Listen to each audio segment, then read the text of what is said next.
In today's video, I'm going to teach you how to void invoice in QuickBooks. Voiding an invoice is helpful when you need to keep a paper trail, but ensure that the invoice no longer affects your balances. Unlike deleting, voiding sets the amount to zero and preserves the record for your audit log and reports, which is often the cleaner, more compliant choice. Start by opening QuickBooks in your browser and signing into your company file. Once you're in, look over to the left-hand navigation panel. That's where you'll find the tools you need for this task. Open the section that shows all available options or apps. From there, head into the Sales and Get Paid area and then choose Invoices.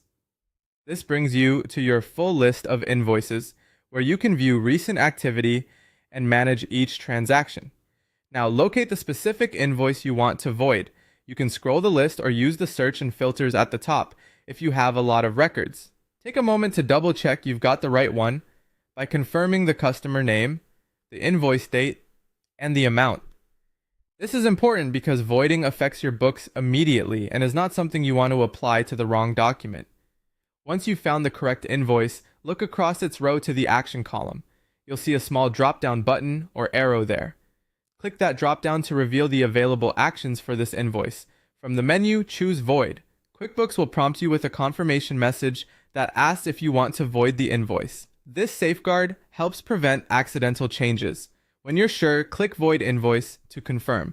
After you confirm, the invoice will remain in your list, but it will show as voided and its amount will be set to zero.